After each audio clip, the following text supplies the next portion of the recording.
हिमाचल प्रदेश में 1 जून को लोकसभा के अंतिम चरण का मतदान संपन्न हुआ। हिमाचल की चारों सीटों पर 70% से ज्यादा मतदान हुआ है। सभी प्रत्याशियों की किस्मत ईवीएम में कैद हो गई है, जिनका फैसला अब 4 जून को मतगणना के बाद होगा। तो वहीं अब एग्जिट पोल के नतीजे सामने आने लगे हैं। हालांकि नतीजे 4 जून को स्पष्ट होंगे, लेकिन इससे पहले ही एग्जिट पोल के आंकड़ों ने सियासी गलियारों में खलबली मचा दी है। दरअसल एग्जिट पोल्स में जो नतीजे सामने आ रहे हैं, उससे यह अनुमान लगाया जा रहा है कि इस बार भी हिमाचल प्रदेश की चारों लोकसभा सीटों पर बीजेपी क्लीन स्वीप कर सकती है। हालांकि इसको लेकर के अब कई तरीके की प्रतिक्रियाएं विपक्ष की ओर से भी सामने आ रही हैं। खासतौर पर बात की जाए तो इंडिया गठबंधन के कई दिग्गज नेताओं का बयान भी सामने आया है और बीते दिन भी हुई इंडिया गठबंधन की प्रेस कॉन्फ्रेंस में ये साफ तौर पर कहा गया कि वो जनता के एग्जिट पोल पर भरोसा रखते हैं। हालांकि एग्जिट पोल के नतीजे ऊपर नीचे जरूर हो सकते हैं, लेकिन फिलहाल जो अनुमान लगाया जा रहा है उससे यही कहा जा रहा है कि 4 जून को हिमाचल प्रदेश की अगर खास तौर पर बात की जाए तो चारों सीटों पर एक बार बीजेपी फिर से क्लीन स्वीप कर सकती है। अगर देश भर की बात की जाए तो देश भर में भी जहां एक तरफ भारतीय जनता पार्टी और एनडीए ब्लॉक लगातार 400 पार का दावा करता हुआ नजर आ रहा था, लेकिन एग्जिट पोल्स में कुछ अलग तस्वीरें देखने को मिली है, जिसके बाद बीजेपी का एक और कहना है कि एग्जिट पोल से भी अच्छे नतीजे 4 जून को देखने को मिलेंगे। तो वहीं कांग्रेस का इस पर कहना है कि ये मोदी का फैंटेसी पोल है। 4 जून को इंडिया गठबंधन 295 से ज्यादा सीटों पर जीत हासिल करेगा। एग्जिट पोल्स के जो नतीजे बताते हैं उनमें तस्वीरें काफी अलग देखने को मिल रही हैं, लेकिन इस बीच अब इन एग्जिट पोल के अनुमानों से सियासी गलियारों में भी हलचल तेज हो चुकी है। तो 4 जून को मतगणना होनी है, जब देश की 543 लोकसभा सीटों पर जनता का क्या निर्णय है वो स्पष्ट होगा। इससे पहले तमाम न्यूज चैनल्स और एजेंसीज की ओर से एग्जिट पोल्स भी अब आने शुरू हो गए हैं।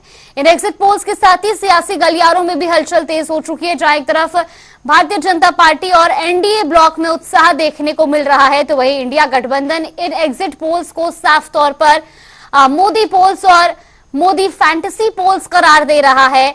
इंडिया गठबंधन की तमाम दिग्गजों का कहना है कि हम जनता के एग्जिट पोल पर भरोसा रखते हैं। जनता इस बार सरकार बदलने का मन बना चुकी है। तो आपको बता दें कि हिमाचल प्रदेश की चारों लोकसभा सीटों पर अगर 2019 के परिणामों की बात की जाए तो भारतीय जनता पार्टी ने चारों सीटों पर जीत दर्ज की थी, लेकिन अब 2024 के लोकसभा चुनाव की बात की जाए तो एक बार फिर एग्जिट पोल में जो अनुमान है उसके मुताबिक इस बार भी भारतीय जनता पार्टी चारों सीटों पर क्लीन स्वीप कर सकती है। आंकड़े जीत के अलग देखने को जरूर मिलेंगे, लेकिन कांग्रेस का भी इस दौरान ये दावा जरूर है कि जनता का एग्जिट पोल न्यूज चैनल और एजेंसीज के एग्जिट पोल से अलग होगा।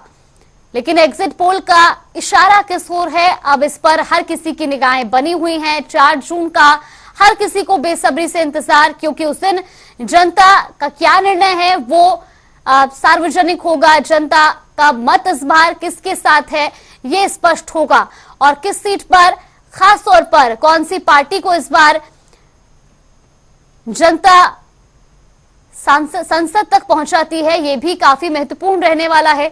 आपको बता दें कि हिमाचल प्रदेश की बात की जाए या देश भर की बात की जाए, जो एग्जिट पोल्स के अनुमान है वो बीजेपी की तरफ इशारा करते हुए नजर आ रहे हैं, लेकिन अलग अलग तरीके की प्रतिक्रियाएं भी सामने आ रही हैं। एक तरफ जहां एनडीए ब्लॉक की खासतौर पर बात की जाए तो एनडीए गठबंधन के जो नेता हैं उनमें काफी उत्साह नजर आ रहा है, कहीं ना कहीं वो अपनी जीत को लेकर के आश्वस्त नजर आ रहे हैं। तो वहीं इंडिया गठबंधन की ओर से भी जीत का दावा किया जा रहा है।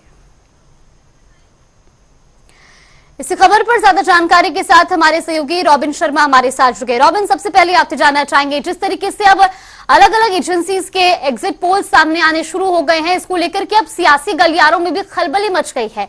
अगर हिमाचल की बात की जाए तो सियासी गलियारों से किस तरीके की प्रतिक्रियाएं सामने आ रही हैं एग्जिट पोल्स के बाद?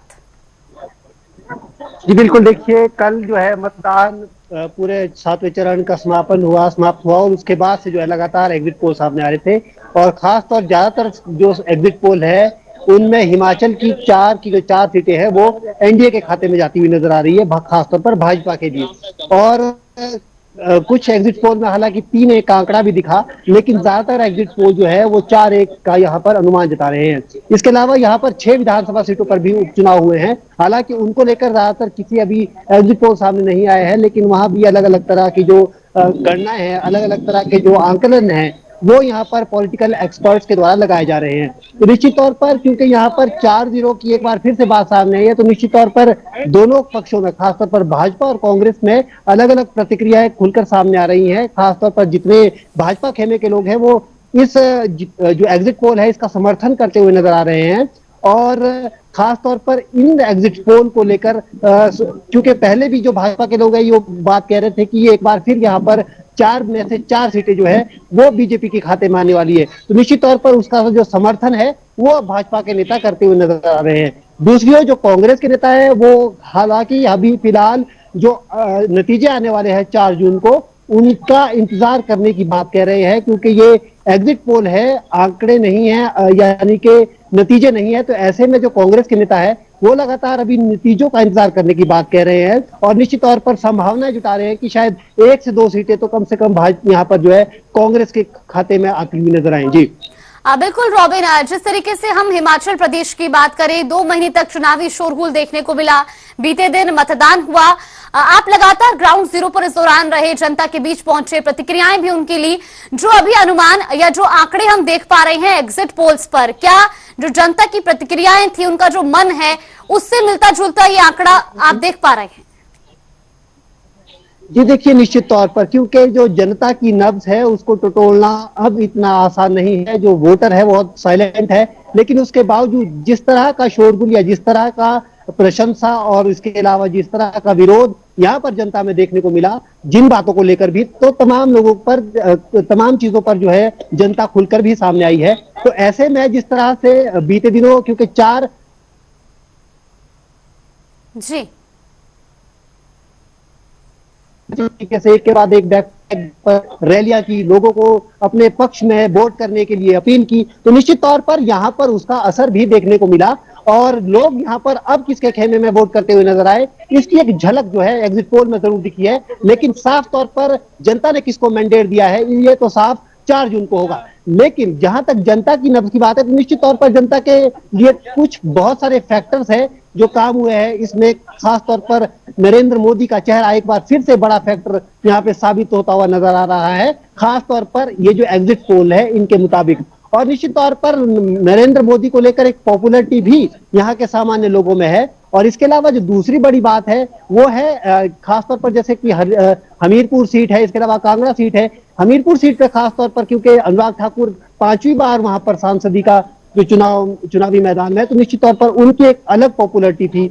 और इसके अलावा और तमाम क्षेत्रों में देखा जाए तो निश्चित तौर पर और यहाँ पर जितने भी सांसद थे उनको लेकर भले ही जनता के बीच असमंजस की स्थिति हो, लेकिन केंद्रीय नेतृत्व के प्रति यहाँ पर लोगों में एक स्पष्ट छवि थी और मुझे लगता है कि उसी का असर यहाँ पे जो एग्जिट पोल है उसमें भी देखने को मिल रहा है। जी बिल्कुल रॉबिन, और अगर खास तौर पर बात की जाए हिमाचल प्रदेश में, क्योंकि अलग अलग राज्यों के हम एनालिसिस ले रहे हैं एग्जिट पोल्स पर, और उसमें यही कहना है कि जनता अपने अलग अलग मुद्दों को लेकर के इस बार मतदान करने के लिए पहुंची। अगर खासतौर पर हिमाचल की बात की जाए और हिमाचल प्रदेश के जो एग्जिट पोल्स सामने आ रहे हैं, आप क्या महसूस कर पाए जब आप ग्राउंड जीरो पर रहे, लोगों से बातचीत की, इस बार कौन से मुद्दे हावी रहे इस बार के चुनाव में? जी बिल्कुल, देखिए सबसे पहली बात, हिमाचल प्रदेश को जो है एक लिटरेट स्टेट माना जाता है और यहाँ का जो वोटर है उसको जागरूक मतदाता कहा जाता है और वही असर है कि जो यहाँ पर चुनावी नतीजे भी देखने को मिलते हैं। निश्चित तौर पर बहुत सारे जो पहलू है खासतौर पर उनको मद्देनजर रखते हुए ये जो वोट है ये यहाँ पर मतदाताओं ने किया है। खास तौर पर उन विकास के मुद्दों पर या उन जो पॉलिसीज को लेकर जो यहाँ पर यहाँ के लोगों के लिए जरूरत थी, खास तौर पर या किसान सम्मान निधि योजना हो, इसके अलावा उज्ज्वला गैस योजना हो, उसके अलावा लखपति दीदी जिसने महिलाओं को एक सम्मान दिलाया है। तो एक महिला वोटर जो है हिमाचल प्रदेश का वो कहीं ना कहीं बड़ी मात्रा में स्विच होता हुआ नजर आया है पहले भी, क्योंकि 2019 के बाद हमने ट्रेंड देखा है कि महिलाओं का जो वोट परसेंट है वो काफी शेयर हुआ है भाजपा की तरफ। तो लखपति दीदी जैसी योजना, इसके अलावा उज्ज्वला गैस जैसी योजना, क्योंकि हिमाचल प्रदेश उन अग्रणी स्टेट्स में था जहां पर धुआं मुक्त करने का जो है केंद्र सरकार ने दावा किया था कि इस प्रदेश को हमने धुआं मुक्त कर दिया है। तो ऐसी स्थितियों में जो है हिमाचल प्रदेश का जो महिला वोटर है वो काफी शिफ्ट हुआ। उसके अलावा युवाओं में जो है एक स्टार्टअप को लेकर भी अच्छी यहाँ पर स्टार्टअप के प्रति भी जो युवा है उनमें देखने को मिला है। तो निश्चित तौर पर उसकी वजह से भी यहाँ पर कुछ वोट शेयर देखने को मिला होगा। और तमाम ऐसे मुद्दे हैं खासतौर पर जो यहाँ की भौगोलिक परिस्थिति के अलावा यहाँ के जो लोग हैं उनको ज्यादातर हिट करते हैं। तो खासतौर पर इसमें मैं एक और योजना जिसमें आयुष्मान भारत एक बहुत बड़ी योजना है, तो उसका भी लोगों में एक इम्पैक्ट है। तो ऐसी कुछ योजनाएं हैं जिनका इम्पैक्ट यहाँ के लोगों में भी देखने को मिला है और निश्चित तौर पर यही है कि जिसकी वजह से ये जो अनुमान अभी लगाए जा रहे हैं। जी बिल्कुल, बहुत बहुत धन्यवाद रॉबिन आपका हमारे साथ जुड़ने के लिए।